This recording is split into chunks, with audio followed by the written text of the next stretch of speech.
আফ্রিকার বিশাল সাহারা মরুভূমির নাম শুনলেই চোখের সামনে ভেসে ওঠে বালি, বালি আর বালি।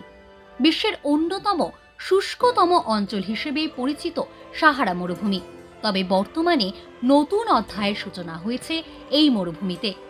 ধুধু প্রান্তর সাহারা মরুভূমিতে ঢল নেমেছে সবুজে। তাহলে কি মরুভূমি থেকে এবার আমাজনের জঙ্গলের মতো সবুজ অরণ্যে ঢাকবে সাহারা মরুভূমি? কেন বাদামি থেকে সবুজের পথে সাহারা?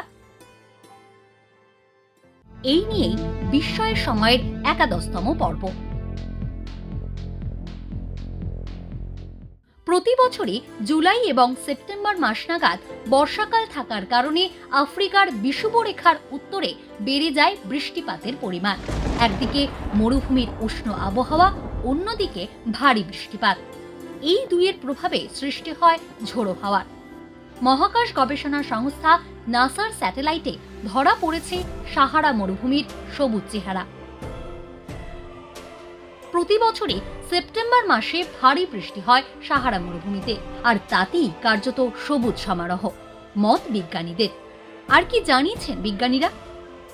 উত্তর পশ্চিম আফ্রিকার বিস্তীর্ণ অঞ্চলে যে সময় বৃষ্টিপাত হয় তখন মরক্কো, আলজেরিয়া, টিউনিশিয়া, লিবিয়ার মতো শুষ্ক অঞ্চলগুলিও বৃষ্টির জলে প্রায় ভেসে যায়। আর ঠিক সেই কারণেই সাহারা মরুভূমিতে মাথাচাড়া দিয়ে উঠেছে সবুজ অরণ্য। সূত্রের খবর, ভারী বৃষ্টি হলে বালির ঢিবি সরে গিয়ে মাটি বেরিয়ে যায়। সেই সুযোগেই সবুজ গাছপালা মাথাচাড়া দিয়ে ওঠে। ইতিহাস বলছে অন্য কথা। ইতিহাসের পাতা উল্টে দেখলে যে তথ্য পাওয়া যাবে তা হলো, আজ যেটি পৃথিবীর অন্যতম বৃহৎ মরুভূমি নামে পরিচিত, সেটাই একসময় ছিল সবুজ বনভূমি। সেখানে ছিল ঘন জঙ্গল ও হাজার হাজার হ্রদ। খ্রিস্টপূর্ব 2500 সাল থেকে বর্ষা ক্রমশ দক্ষিণে সরে যেতে শুরু করে। তাতেই ধীরে ধীরে মরুভূমিতে পরিণত হয় সাহারা। বিজ্ঞানীদের দাবি, প্রতি 2000 বছর অন্তর সাহারার চরিত্রগত পরিবর্তন ঘটে।